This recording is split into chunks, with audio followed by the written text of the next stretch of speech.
Rana saga को लेकर चल रही बयानी जंग में अब पूर्व केंद्रीय मंत्री और हिमाचल प्रदेश की हमीरपुर लोकसभा सीट से भारतीय जनता पार्टी के सांसद अनुराग ठाकुर की भी एंट्री हो गई है। लोकसभा में वित्त विधेयक के समर्थन में बोलते हुए अनुराग ठाकुर ने कांग्रेस पर मुस्लिम तुष्टीकरण में मशगूल होने का आरोप लगाया है और राणा सागा की वीरता का जिक्र करते हुए कहा है कि अगर आज राणा जिंदा होते तो तुम किसी कोने में टोपियां सिल रहे होते। सर, यहाँ पर एक बात कही गई, कब्र से खोदने की बातें की गई, कहा कि कब्रें क्यों खोदते हो, गड़े मुर्दे क्यों उखाड़ते हो। मैं भी ये कहना चाहता हूं, दुनिया कहां की कहां पहुंच गई। ये लोग अभी भी 17वीं शताब्दी में मुगलियाई सोच के साथ ही चल रहे हैं। इनके आइडियल तो राणा सांगा, शिवाजी महाराज, महाराणा प्रताप होने चाहिए थे, लेकिन बाबा और औरंगजेब को याद करने में ये लोग लगे हैं।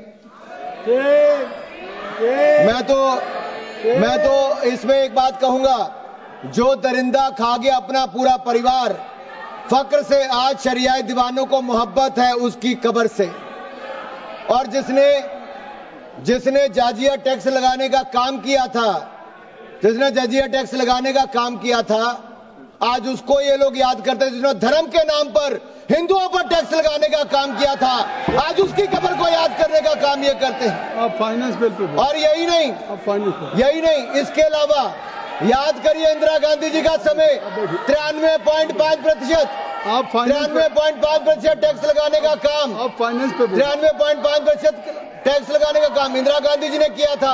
आज नरेंद्र मोदी जी की सरकार है जिसने 12 लाख तक जीरो टैक्स किया है, कोई टैक्स नहीं लगाया, टैक्स माफ करने का काम किया। और जहां तक जीएसटी अपीलेट ट्रिब्यूनल की बात है, जीएसटी अपीलेट ट्रिब्यूनल भी हमने बना दिया है, संजय मिश्रा जी उसके चेयरमैन हैं। यही नहीं सर, मैं एक बात आपसे और कहना चाहता हूं, अगर आप राणा सांगा की बात कही गई, ये विपक्ष के नेताओं से मैं कहना चाहता हूं, हमारे पूर्वज, हमारे नायक भारत के गौरव, ये इनको अपमानित करने का बार बार प्रयास करते हैं। उनकी छवि को धूमिल करने की इनकी आदत बन गई है। सर, मैं पूछना चाहता हूं, वोट बैंक के लिए स्वाभिमान को कितनी छोड़ दोगे, कितना नीचे गिर जाओगे। मैं कहूंगा, वीर कभी मरते नहीं, वो सदा जिंदा रहते हैं, कभी दिलों में, कभी इतिहास में अमर रहते हैं। साहस इतना था शूरवीर राणा सांगा में, भर भर देश के दुश्मन कांपते थे थर थर। मेवाड़ शिरोमणि को तुम नीचा क्या दिखाओगे, मुगलिया सोच की औलादो, जिनके 80 घाव थे तन पर, व्यथा नहीं थी मन में। आज अगर राणा सांगा जिंदा होते तो तुम जैसे दूर कोने में बैठकर टोपियां सिल रहे होते। सर, यही नहीं, अगर मैं बात करूं, आज मुस्लिम आरक्षण की बात करते हैं, बाबा साहब अंबेडकर के संविधान की कॉपी को लेकर जाते हैं। अरे संविधान को पहले तार-तार करने का काम आपने इमरजेंसी के समय किया था, आज मुसलमान को आरक्षण देने की बात करते हो। तुष्टीकरण की राजनीति के लिए मुसलमानों के ठेकेदार बनने का काम करते हो। सबके हक की बजाय मुस्लिम परस्ती में मशगूल कांग्रेस, क्या आप मुस्लिम लीग बनाने की बात करते हो। अरे गांधी जी, महात्मा गांधी जी और सरदार पटेल जी के देश में आप जिन्ना का मुल्क बनाने की सोच मत रखो। हम जिन्ना का मुल्क कभी नहीं बनने देंगे। माननीय अध्यक्ष जी, माननीय सभापति जी, ये बात करते थे जॉब क्रिएशन की। आप फाइनेंस बिल्कुल। माननीय सभापति जी, ये जॉब क्रिएशन की बात करते थे। मैं कहना चाहता हूं, हमने पिछले साल ही 4.6 करोड़ नई जॉब्स, नया रोजगार अगर हुआ है तो इस देश में नरेंद्र मोदी जी की सरकार हमारे प्रयासों कर। स्टार्टअप्स भी 1,60,000 तक हो गए। यही नहीं, कोविड के बाद भी उससे लड़ने, उससे निकालकर हमने मॉरिटोरियम पीरियड भी दिया। 4 लाख करोड़ रुपया बैंकों के माध्यम से देश के काम करने वाले व्यापारियों को नरेंद्र मोदी जी की गारंटी पर 20% एडिशनल वर्किंग कैपिटल हमारी सरकार ने दिया था। आपके समय 12 में से 11 बैंक पीसीए फ्रेमवर्क में थे। देश की जनता का पैसा लगा, बैंक डूब जाते, लेकिन नरेंद्र मोदी जी की सरकार आने के बाद 12 के 12 बैंक आज मुनाफे में मजबूत स्थिति में है। यही नहीं, ईज ऑफ डूइंग बिजनेस में हमने लगातार प्रयास किया। $709 बिलियन आज एफडीआई हमारे देश में आई है। जहां तक आप किसानों की बात करते हो, 3,60,000 करोड़ रुपया पीएम किसान सम्मान निधि के माध्यम से हमने किसानों को देने का काम किया है। हमने किसानों को बैंकिंग सेक्टर के माध्यम से जहां 2013-14 में 7,30,000 करोड़ मिला था, आज उससे बढ़ाकर 25,48,000 करोड़ रुपया किसानों को देने का काम मोदी सरकार ने किया है। यही नहीं, सबका साथ सबका विकास क्या होता है। 2014 में 8 एम्स थे, आज 24 एम्स है। 380 मेडिकल कॉलेज थे, आज 706 मेडिकल कॉलेज है। दुगने से ज्यादा मेडिकल की सीटें हो गई। अगले 5 साल में 75,000 MBBS की सीटें और जोड़ दी जाएंगी। हम करने जा रहे 10,000 MBBS की सीटें इस साल करेंगे। यही नहीं, 708 यूनिवर्सिटी थी, आज 1150 यूनिवर्सिटीज हो गई।